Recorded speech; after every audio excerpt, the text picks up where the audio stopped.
Ladies and gentlemen, welcome into my official NFL Week number 17 picks and predictions, where I predict the final score of every NFL game, the second to last regular season week here. And I am very thankful there's a week 18 because I get more videos, more revenue, things like that. So this is the second to last week. And guys, the Thursday night game, we've got Dallas traveling to Tennessee, and oh my goodness, Ryan Tannehill, I think it was confirmed that he's out for the year, so Malik Willis, who just simply is not ready, will be starting this game. The Dallas Cowboys 10-point road favorites. And guys, I certainly understand if you want to blindly take Tennessee to cover this spread, because what we've seen in the NFL is big home underdogs covering large spreads. But Malik Willis is just not ready to play. I don't see how they score in this game. He's going through those rookie struggles. This Dallas team is coming off a big win. You can make the argument, and I almost talked myself into it, Dallas coming off a huge game, an emotional game, a comeback win at home. Now they're going on the road to kind of a miserable environment, one of the worst stadiums in the NFL. But guys, there's just no way I can predict this to be a close game based on Tennessee's offense in recent weeks. And then, of course, last week they lose to a tanking Houston team. So I've got Dallas winning this game big, and I do like the under. I think the over-under in this game is all the way down to 41.5. Moving to the Sunday games, the 1 o'clock window, very funny story on this game. So when I was making this little slideshow, the score that was already in was 20-20. It was a tie. And I thought to myself, and I was like, you know what? I could actually see this game ending in a tie. And then I looked at one of the predictor betting apps that I use, and they also have the game ending in a tie. So guys, I've never done this. Actually, you know what? I might have done it in like week 2. I'm legitimately predicting this game to end in a tie just because it's funny. And if it actually happens, it would be an all-time classic. But guys, realistically, this is the type of game the Commanders cover. They're -2.5. Evenly matched teams, although they do have a quarterback situation there with Wentz coming in late in that game against San Francisco. Either way, guys, if I had to make a bet, I would say Commanders -2.5, because the Browns at this point with Deshaun Watson, it's clearly not working this year. But I am going to go with a tie. It would be amazing. Imagine if I predicted that. Next, we have Arizona, the tanking Arizona Cardinals on the road at Atlanta. Desmond Ridder, he's done a good job not turning over the ball, but he doesn't have a touchdown pass. Guys, I'm getting a very over vibe in this game. It's a dome. Trace McSorley played decent. James Conner's running well. Atlanta, we're seeing Drake London really start to emerge. Play Drake London in your daily fantasy. He's going to have a big game. I think Desmond Ridder throws 2 passing touchdowns. And I do have Atlanta, they're -3.5. Really don't know if they'll cover that. But I do like the over in this game because it's two teams kind of meaningless. But the offense is maybe a little bit better. Give me the over in this one, and Atlanta at home, because Arizona, they've got a lame duck coach. They've got a third-string quarterback. They're not trying to win, but they will be competitive. We saw them be competitive at home against Tampa Bay and almost beat Tampa Bay on Christmas night. Next, we have Chicago at Detroit. What a terrible matchup for Detroit. They can't stop the run, and they're facing Justin Fields. But guys, I will say, I don't know the current situation in terms of the health of Chase Claypool. If he's going to play, we know Mooney is already out. There's just simply no weapons for Justin Fields. So I do like the over, even though it is a high number. It's 51.5. Detroit Lions home games tend to go over, and I'll take the Lions 31-25. Again, Detroit has just a horrible rush defense, but Chicago, for Justin Fields, there's no weapons. They're actually trying to lose these games, and they should be losing them, to try and secure that number 2 overall pick in the draft. I'll take Detroit to bounce back at home 31-25. They're 5.5-point favorites. I would lean slightly to them covering that, but I do think the play in this game is the over because of Detroit's horrible run defense and their ability to score in bunches at home. Next, we have Denver traveling to Kansas City. The spread in this game, 13.5. And guys, I actually do have Denver, shockingly enough, covering this spread. I'm staying way away from this game. The only thing I would say, as long as it's relatively good weather in Kansas City, I would be interested in the over 43.5 because I do see Patrick Mahomes really wanting to secure that MVP. And then with Denver, guys, you want to know something? Jerry Jeudy, he's finally come alive and he's playing well. It's great to see Jerry Jeudy playing well, but Russell Wilson, it's clearly terrible. Maybe this game goes over because Russell Wilson throws 4 interceptions, and gives Kansas City great field position. I mean, this team just allowed 51 points to Baker Mayfield. So I would say the value is in the over after the Kansas City game was really low scoring last week with Seattle. Now we're going in on the over. The 13.5 points, it's a big number. I normally don't like betting bigger numbers anyways. But, I could see Kansas City covering. I know a lot of people are betting Kansas City minus 13.5. Denver just fired their coach. There's just no reason you can trust Denver to do anything at this point. Next, we have Miami traveling to New England. Guys, let's not overthink this. Bill Belichick at home, backup quarterback, cold weather. Miami's a warm weather team. New England wins this game. They cover and the under hits. It's that simple. There's no way that Miami will play Tua Tagovailoa after suffering possibly a 3rd concussion this season. The NFL is going to nix it. And it's crazy how bad of a relationship the NFL has with the Miami Dolphins. They already took a 1st-round pick away from Miami for tampering. And now you've got this situation with Tua where they're going to be badgering the Dolphins. Listen, it doesn't matter if he gets cleared. You're not sending him back out there. The only thing that can kill the NFL is bad brain damage to players. You cannot send Tua back out there even if he's cleared. It's the same thing that happened to Matt Stafford when the NFL told the Rams not to play him and it effectively ended his season. They're going to say you can't play him. It'll be Teddy Bridgewater probably as long as he's healthy. And guys, we saw New England play extremely well in the second half against Cincinnati. They just got in too big of a hole. They shut Cincinnati's offense down in the second half. The under, New England minus 2.5. New England money line. They win this game. Cold weather game. Miami's a warm weather team. Very, very simple. New England's fighting for a playoff spot there.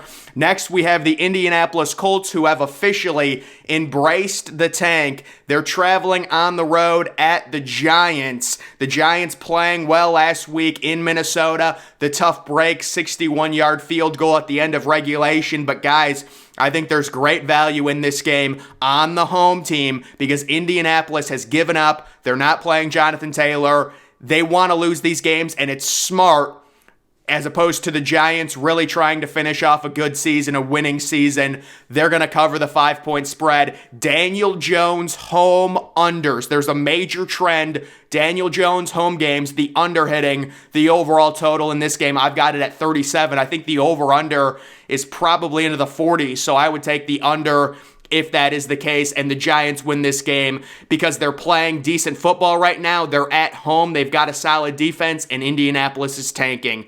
Next, we have New Orleans traveling to Philadelphia. I don't know if it's going to be Gardner Minshew or Jalen Hurts, but guys, you've got Philadelphia right now minus 6.5. I would heavily go in on Philadelphia. They are the way better team. New Orleans had no business winning last week in Cleveland. They did not generate yards. Andy Dalton, I guess he's a decent backup, but he is not a starting quarterback at this point in his career. Give me Philadelphia to rebound at home, even if Gardner Minshew starts.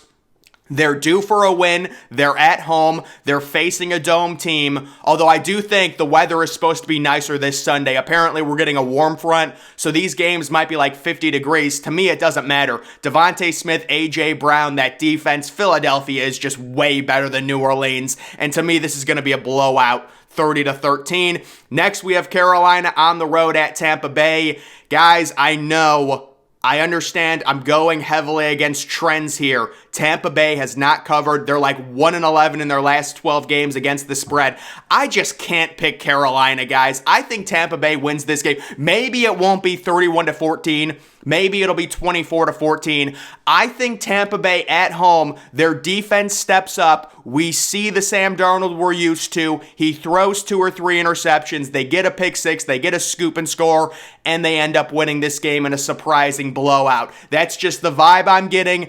Both of these teams battling it out there in their division. Not a good division, but I do think Tampa Bay at home with Tom Brady. I know they've been terrible against the spread, but they're only, it's only a 3-point favorite. They're at home against the Carolina team, still is starting Sam Darnold.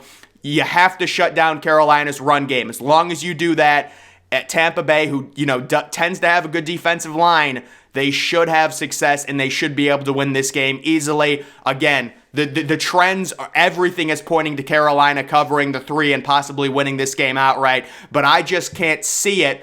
Based on my experience with the NFL, I'll take Tampa Bay there. Next, we have Jacksonville at Houston. Guys, the culmination of Trevor Lawrence is happening before our very eyes.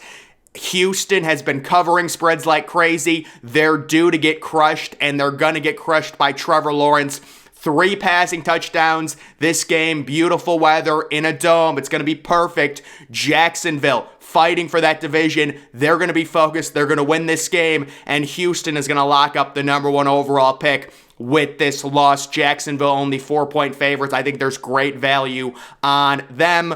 Next, we have San Francisco at Vegas. And guys, we've simply come too far. We have to keep going with Derek Carr. I've got Derek Carr upsetting Brock Purdy, winning this game 24-20. And I have to apologize to Brock Purdy because I have been disrespectful to him. But guys, listen, the Raiders getting Darren Waller back, Hunter Renfro's back, you're at home. This is Derek Carr's last stand. I think they have great value, plus the 5.5. You've got to contain Nick Bosa. He could ruin the game, but I do think the Raiders at home have decent value, even though really they probably should be losing these games to get a better draft pick. I have them winning this one against the San Francisco team, who to me is due to lose a game at this point. I know they've been really good, but we'll see. I've got the Raiders winning this one. This is the 405 game. I think there are 2 405 games, so next, we've got the Jets traveling to Seattle, and this game is so hard for me. I've gone back and forth on it. I had the Jets, then I changed it to Seattle. A lot of money pouring into the Jets because Mike White is starting for them. And guys, to me, this game reeks of a Garrett Wilson explosion with Mike White against a beatable secondary. I've got the Jets winning this game outright on the road, 26-23. Geno Smith's magic carpet ride is over. I understand they're probably getting Tyler Lockett back. That's why I originally thought about picking Seattle to win this game. But listen, I'm not confident, but I will take the Jets and Mike White on the road to get it done, 26-23. Seattle is really struggling. I think they're 0-6 in their last 6 games against the spread. They just had a game. Oh, you know what? Is Geno Smith even playing? Because I know he got injured against Kansas City, so that's something to watch. If he doesn't play, my God, I would certainly go in on the Jets if that is the case. Moving to the big 425 game, how about the Green Bay Packers still with a chance to make the playoffs? They're taking on Minnesota. And guys, I was in on Green Bay last week to win outright as 4-point underdogs in Miami. This Green Bay defense is impressive. They've got enough offensive talent. And guys, this is a correction game. Minnesota is certainly not nearly as good as their record. A lot of people surprised. How is Green Bay 3-point favorites when Minnesota has all the wins and things like that? Guys, Vegas knows what they're doing. Green Bay wins this game. They cover the spread. Kirk Cousins going to be playing, in that cold weather. It's not going to go well. That Packers defense playing better. They picked off 2 or 3 times. Green Bay wins this game at home, and they cover. And also Aaron Rodgers really starting to gel at least a little bit with those young wide receivers. He's still a decent quarterback. I know he's not as good, as last year and things like that, but he's still good enough to get a win. Next, it's going to be the LA Rams at the Chargers here, 425 game.